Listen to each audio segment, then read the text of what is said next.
Okay.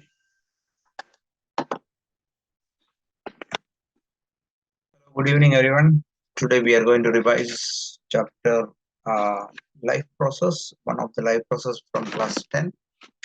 So, the last session we have discussed about three major life processes that includes nutrition, transportation, and respiration. Now, today we will be discussing about uh, the last and one of the most important life process, that is excretion.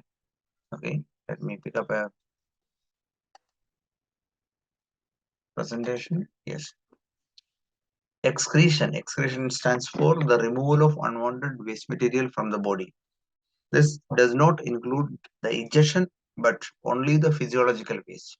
Ingestion, we have already learned with nutrition. Ingestion is the removal of the digestive waste.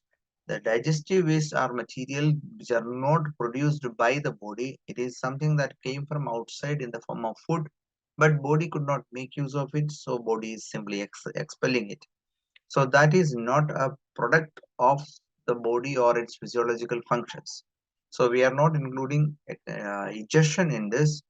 Only excretion are included. Okay, excretion means the major excretory materials which are produced when the body is working, or the physiological waste or metabolic waste when the cell is functioning or doing its chemical reactions to keep it alive. At that time, whatever the unwanted material produced, they are what we call as the metabolic waste. Okay, so that includes three major components. One is carbon dioxide, excess amount of salt, and nitrogenous waste. Carbon dioxide is normally expelled through lungs. Excess amount of salts can be removed either by sweat glands or through urine. Nitrogenous waste varies from organism to organisms depending on the severity. Different organisms do have different methods of removing it from the body. Okay, so that is how the nitrogenous waste are removed. Majorly, the nitrogenous waste are excreted in higher organisms through a specialized organ called kidneys, whereas in smaller organisms there are different organs for removing this. This includes in smaller organisms there are microtubules are there. There are many such smaller organs are there which are helping in removing the nitrogenous waste. When we are coming to higher organisms, the nitrogenous waste are of different kinds. The major nitrogenous waste in living or in human being like terrestrial organism is urea. But apart from this, there are many other nitrogenous waste also produced. In any organism, the nitrogenous waste are produced when they process proteins. When proteins are broken down in digestion and when they are converted into amino acids, and these amino acids are further used by the organisms for their own making their own proteins. At that time, a large amount of nitrogen is removed in the form of waste material, and this nitrogen mostly it is in the form of ammonia, and ammonia being highly toxic, it will be converted into one or the other form, and then it will be released by the body. Let's see one of the chemical reaction, what exactly happens in the cells while in the making of ammonia. It's a process called the deamination. In deamination, the amino acids plus water in the presence of a chemical, an enzyme called the transaminase, is converted into two major components, that is ammonia and keto acid. These are not there in the textbook, so it may not be there directly asking in the uh, board exams, but just only for a quick reference. Out of that, keto acid can be converted back, but the process is very slow, and there are some food items that contains a lot of proteins, and people are on diet using these protein containing food items, and they even call it as keto diet. Okay, why?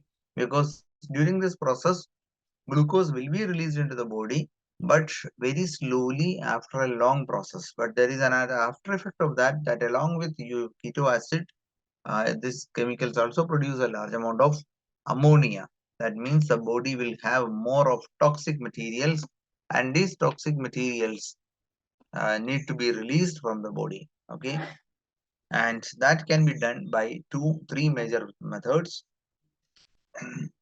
For example, in ammonia, if it is in aquatic organisms, can be released directly in the form of ammonia. Why? Because ammonia is highly soluble in water. But at the same time, other organisms cannot make use of this path because it requires a large amount of water. So aquatic animals can afford such large amount of water, and they can remove ammonia in the form of ammonia itself. Whereas in other organisms like terrestrial organisms, including human being, this will be converted into urea, and this chemical reactions happens in liver. Okay, 2 molecules of ammonia plus 1 molecule of carbon dioxide will be converted into urea, and that urea is less toxic. At the same time, it can be stored in the body for some time, and it requires less amount of water. There are many other organisms like lizards, insects, and birds. They release their nitrogenous waste in the form of uric acid. Uric acid is much more concentrated. It's semi-solid in state, white in color, and that can be can be stored in the body for a longer period of time, less toxic, requires almost no water. Okay, so for these organisms can survive without water for a long period of time. Even during summertime also, if birds are not drinking water, they do get water, adequate water from the food that they eat. Okay, if they require more water, they prefer to eat some fruits or some fresh leaves or something like that rather than drinking water. They might use water for taking a bath or cooling off themselves. They don't use water much for drinking. Okay, why? Because major reason is they don't use it much for their excretory product. In liver, there's a chemical reaction happening. 2 molecules of nitrogen ammonia is reacting with 1 molecule of carbon dioxide, and it converts to form another compound, that is CONH2 twice. This is what we call as the urea, or you can also write it as NH2CONH2. That is also urea. Okay. So this is the chemical reaction that is happening in the liver. So what we need to remember is that urea is produced in the liver, not in the kidneys. And kidneys are organ that can only filter it out. Now this is a comparative chart showing what is the comparison between ammonia, urea, and uric acid. Ammonia is highly toxic, urea is moderately toxic, and uric acid is not very toxic at all. Whereas ammonia is highly soluble in water, urea is moderately soluble in water, and uric acid is insoluble in water. Okay, and some examples also. Let's come to the human excretory system, which consists of a pair of kidneys, a pair of ureters, urinary bladder, and urethra. Kidneys are the main the excretory organ, and their main function is to filter out urine from blood. The amount of urine that kidney filters out depends on two major factors. Number one, what is the total amount of waste material present in the body to be excreted? And number two, what is the total amount of water available? Okay, these two factors decides how much amount of urine can be produced. So if any one of the constraints are there, then the body controls the amount of urine. Okay, if there is no water, body would prefer not to make much of urine. It will be more water will be absorbed back into the blood, because we have an automated system of keeping the blood in liquid state. Even if a person is not drinking water for a long period of time, still the person's blood will be in liquid state. It will not be allowed to lose so much of water, so that and reach a state where the blood start clotting. Okay, it will not happen. Okay, so it will stop all the other functions, like sweating will be stopped, the wastage of water through respiration will be stopped, through kidneys it will be stopped, but we'll try to keep blood in liquid state. Okay. Then the filtered out blood will be passed through two small tubes called the ureters, and that will be collected in the urinary bladder for some time. and urinary bladder opens outside through urethra. Okay, so here is a picture showing the, the human excretory system. This is a very commonly asked picture. Either it can be asked for drawing and labeling, or it can be asked directly for labeling. If it is asked for labeling, then it will not be directly given as, label this or label that. There will be some statements that label the part of the excretory system that carries blood from the filtered blood from kidneys to urinary bladder, or anything like that. A muscular bag like structure that stores urine for some time, label that part. Okay, in that way it can be asked. The label the part of the human excretory system which supplies blood to kidney, or that brings impure blood to kidneys. So we can see that there are the red colored arteries are there. These are called the renal arteries. Anything that is associated with the kidneys and the urinary system is given a prefix that is renal. This is renal arteries and renal vein. Okay, the renal arteries brings blood to kidney for filtering, and the renal vein carries it back to the heart. Okay, so this diagram is important. Everyone must learn to draw it. Now, kidney is a very specialized organ. It's a bean-shaped organ, and there are a pair of kidneys. Each one is around 4 or 5 inches in length, and they are dark brown in color. And inside the kidney, we have a lot of very tiny filtering units, and these filtering units are what we call as the nephrons. So on the inner side, we can see that the kidney has been divided into three major parts.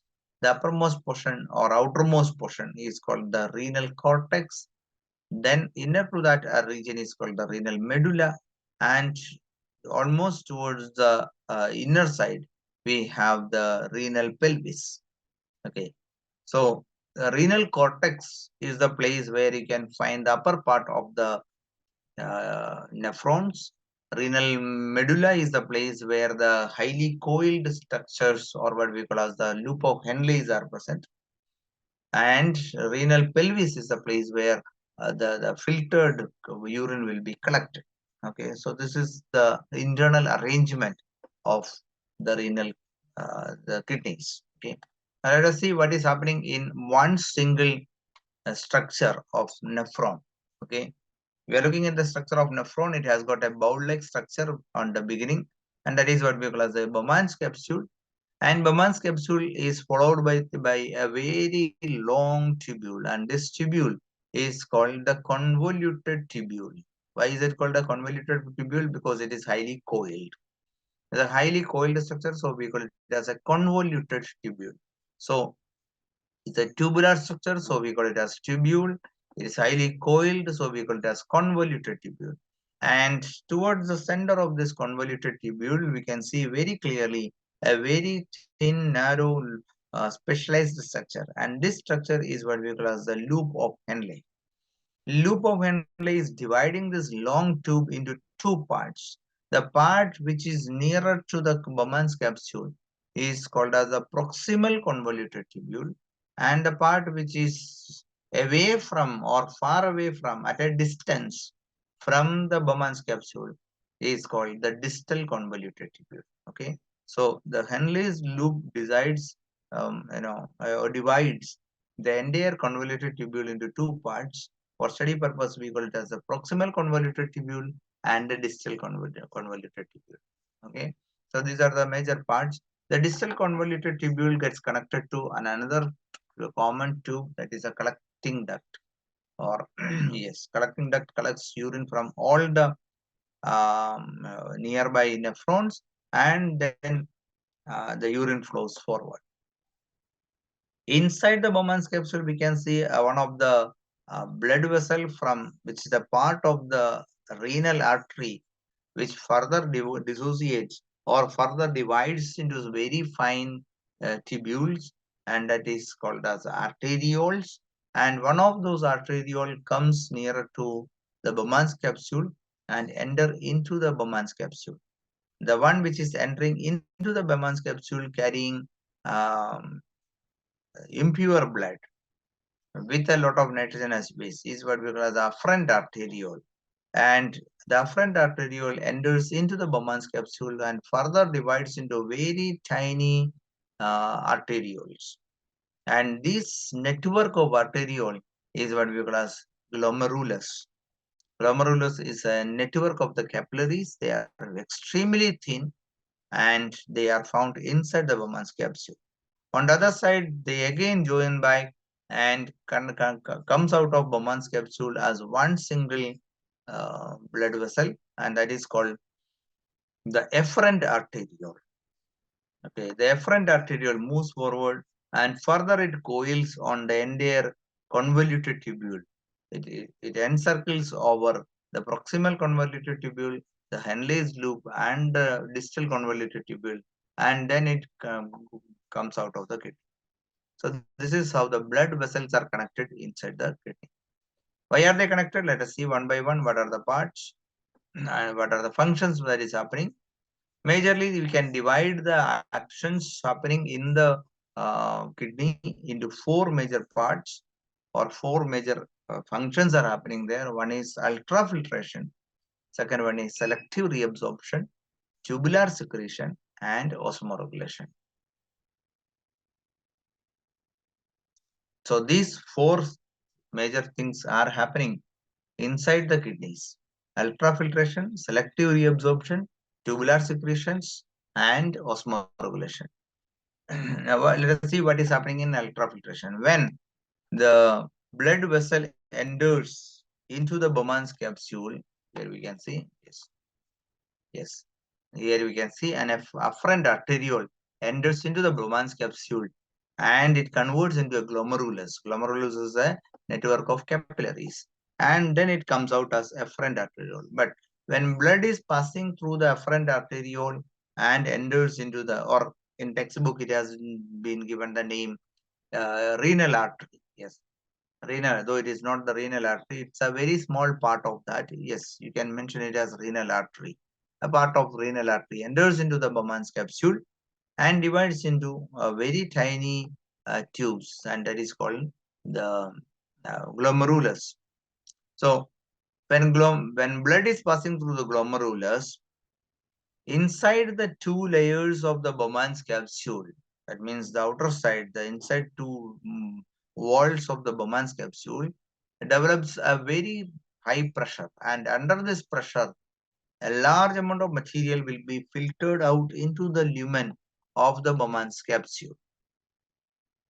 Okay, so from the blood vessel, a lot of material will be filtered out into the Bowman's capsule. But the problem with this filtration is there is no segregation of material.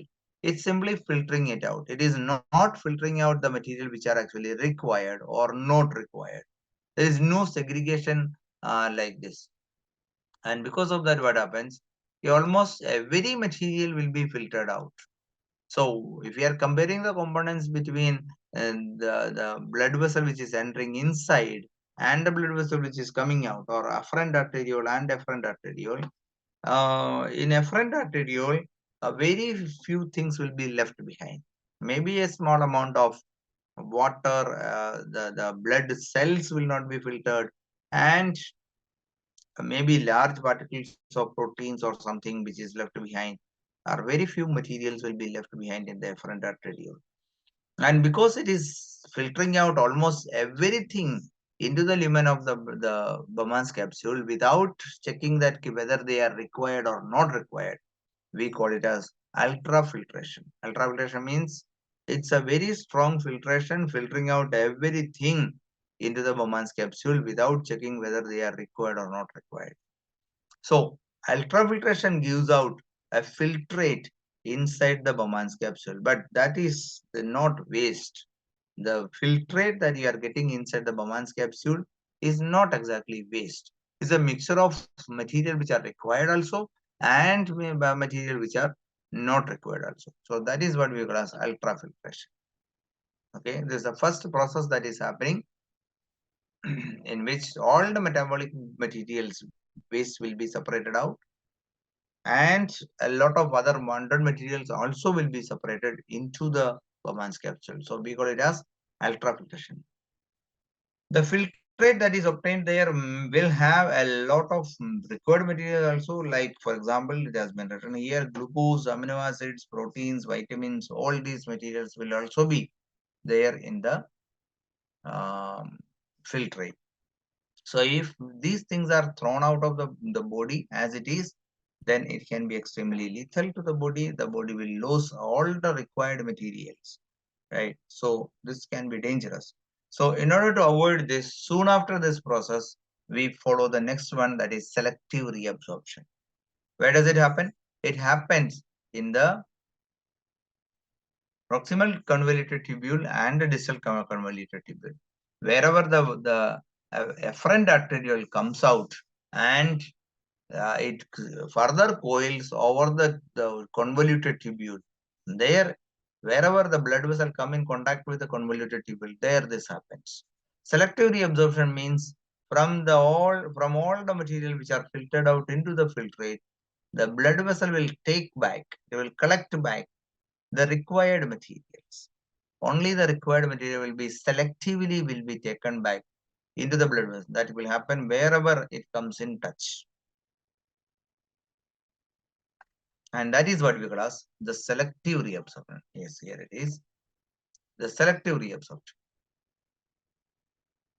It involves the reabsorption of useful material from the filtrate.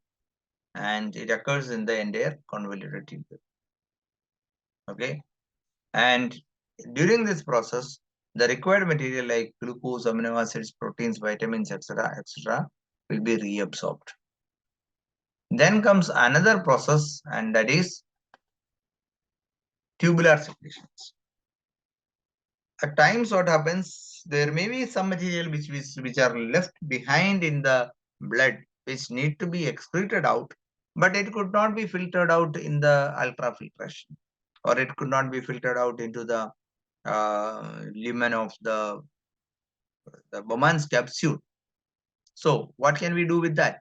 These are some material which are actually, need some special technique to excrete out. So that can be done in the form of tubular secretions.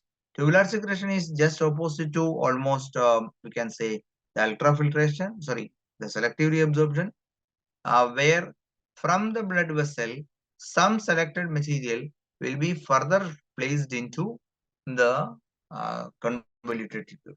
Okay. Normally, some of the material, for example, creatinine, which is a protein, and uric acid, these things which are present in the blood is normally not filtered out in the ultrafiltration, but they are directly poured into the convoluted tubule when the blood vessel further coils around it. Okay, so that is why tubular secretion is required.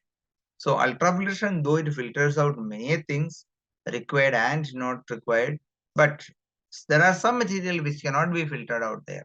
So that will be filtered out and placed into the nephron or into the convoluted tubule during the tubular secretions.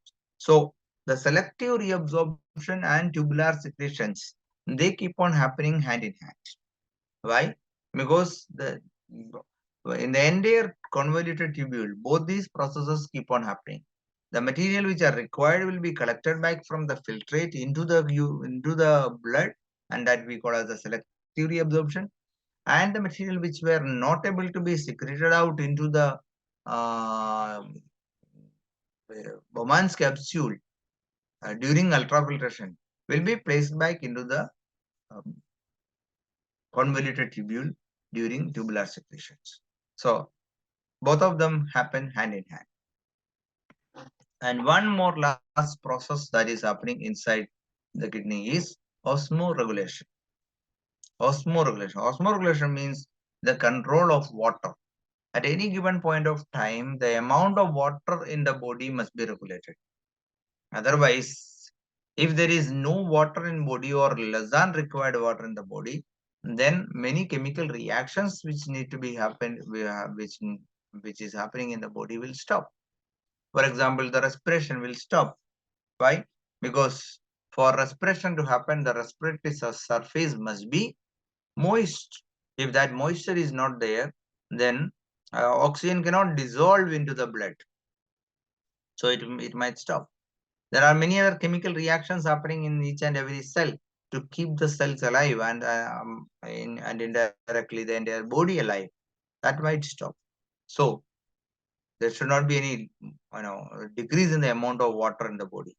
At the same time, if there is excess amount of water in the body, the cells will get filled with water, overfilled with water, and the water will start oozing out, and that water will get filled in places in between the muscles and the cells, and that will result in swelling.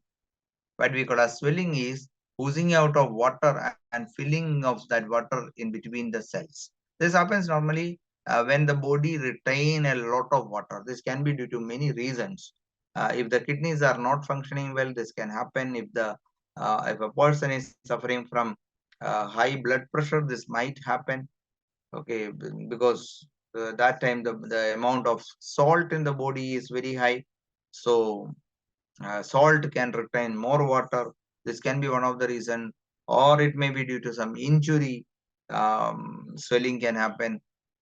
So there are multiple reasons why swelling happens. But without any proper reason, if swelling happens in the body, that is also not good for the body. So osmoregulation is required. That when the amount of water decreases, it need to be controlled, and when the amount of water increases, that also need to be released. So this happens mainly in the loop of Henle, where salts and water will be extracted. There are two different methods of controlling of water in the body. One is happening at the loop of Henle. It is done by the kidney itself. Second one is happening in the collecting tubules, but that is due to the influence of a hormone from the pituitary gland, and that is called the vasopressin, or it is also called as the antidiuretic hormone, ADH. So this hormone, antidiuretic hormone or vasopressin, the amount of this hormone is controlled, and when the amount increases, the urine amount decreases. We can remember it in this way: the amount of vasopressin and the amount of urine are inversely proportional. That means when the amount of vasopressin increases, the amount of urine decreases, and when the amount of vasopressin decreases, the amount of urine increases. So we can say that during summer, the ADH level in our body will be slightly higher than if you are comparing it with monsoon. Why? We can very clearly see during summer we produce very less amount of urine, and mainly because the water is lost in the form of either respiration or in sweating. Whereas during summer monsoon, uh, the, the the evaporation of water is very less, and because of that, even if we are sweating, the sweat does not evaporate very fast. So body cools down faster. There is no need of sweating, and that will result in releasing of uh, more water into the urine. Respiration also does not consume much water during monsoon, mainly because the air itself contains moisture. Okay, so that also can help in controlling the means. There's no need of loss of water in respiration also.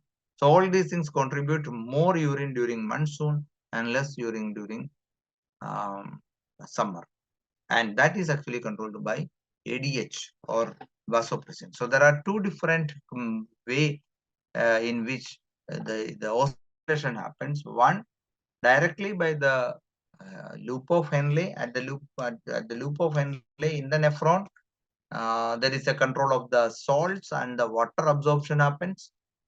And secondly, in the collecting tubule, under the influence of vasopressin, second level of water controlling happens. Okay, so this is the fourth major thing that is happening in the kidneys.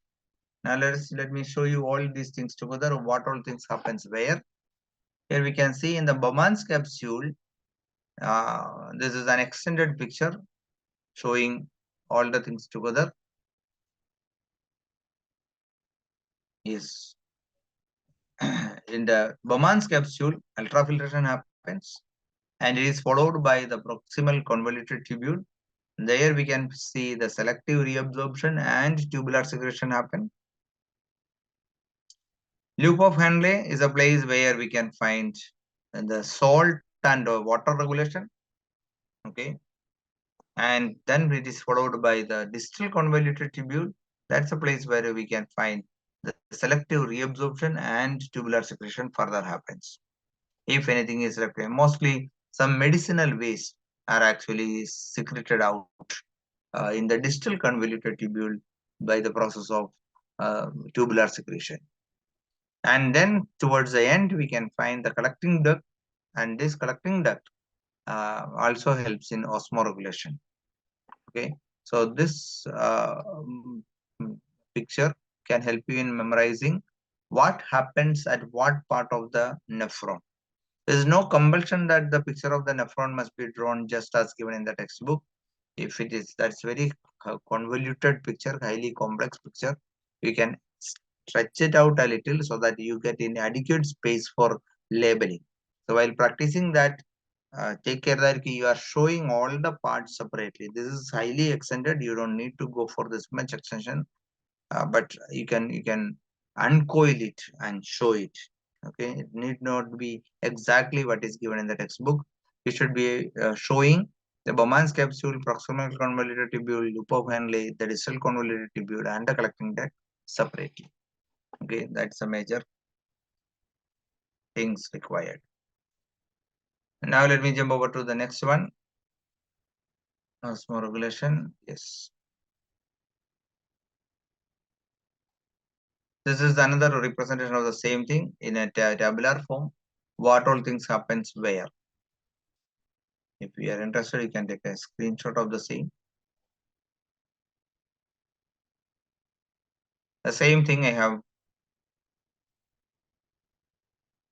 placed it in a tabular.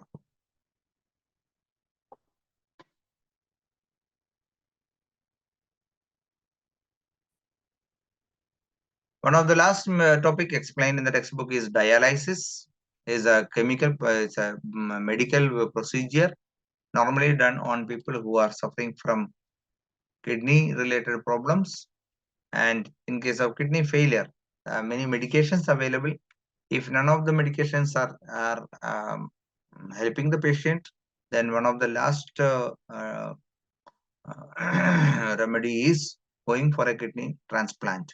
But getting a kidney for transplanting is not an easy work. An appropriate donor need to be searched out, and a lot of testings need to be done. It is a time-consuming process, and also very high finances are also involved.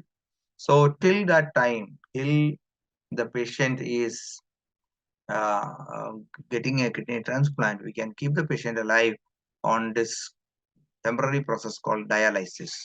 And what is happening in dialysis? In dialysis, the blood is brought in direct contact with, yes, here is a picture. The blood from the patient is taken out and it is passed through a dialysing unit.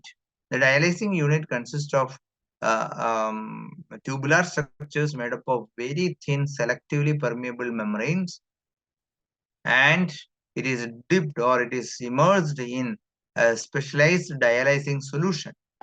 Now, dialysing solution is made by doctors or the experts in that field after testing the blood of the patient, and the material that they need to remove from the blood will not be there in the dialysing solution, and rest of the things will be there in the dialysing solution.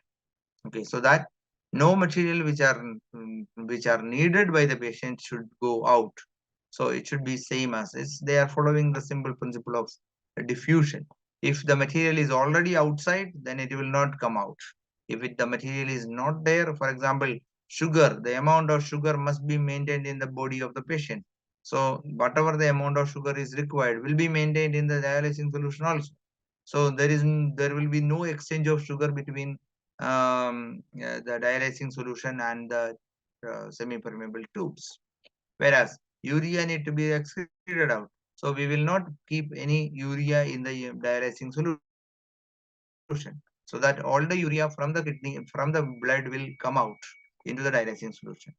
Depending on the severity of the patient, the doctor may suggest one time, or once per week, or once in 2 weeks, or whatever is required that the doctors will suggest. Okay, so that is the process of dialyzing. But sometimes it can be asked for a 3-mark question, then you must be able to describe it in detail. When is it to be done and how is it to be done? Okay. Coming out to the next portion, excretion in plants. Plants do not have a very active excretory system.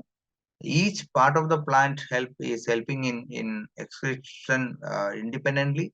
For example, the stomata of the plant is mainly helping in removal of unwanted gases. The unwanted gases during photosynthesis is oxygen, and unwanted gas during respiration is carbon dioxide. Both of them are excreted through the stomata. The excess amount of water is excreted out during transpiration, again through stomata. Apart from this, the other materials normally are stored within the plant itself. Like for example, resins, gums, old xylem tissues. A plant normally has more dead cells than the living cells. Okay, so that's mainly because they use their old cells for storing waste material. Their vacuoles gets filled with all the waste material, and the vacuole become very large, and that almost kill all the other components of the cell, and the cell dies. But still, it is acting as a storage area. There are few chemicals which are transported into a leaf, and when the leaf um, you know becomes yellowish in color, and then they fall off. Or some of the chemicals can be released into the soil through roots also. So different parts of the plants helps in different ways for in the process of excretion. Okay, so these are the major components related to excretion in living organisms. If you have any queries, you can ask me related to excretion.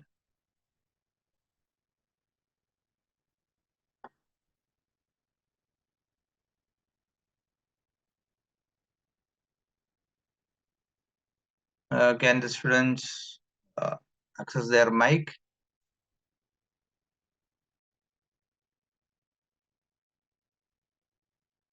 If not, then you can chat.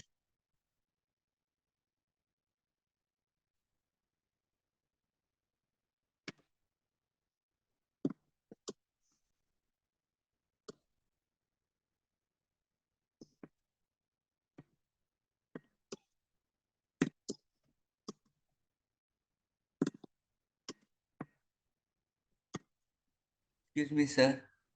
Yes, please.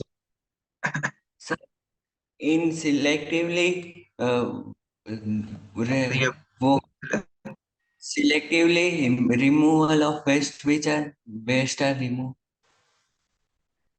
that includes urea, many salts.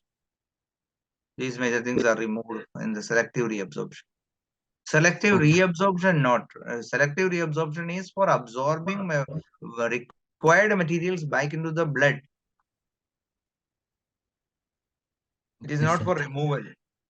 In that process, glucose, amino acids, proteins, these kinds, vitamins, these kinds of things are absorbed back from the filtrate to blood. Okay, sir. Thank you, sir. Okay. Any other queries?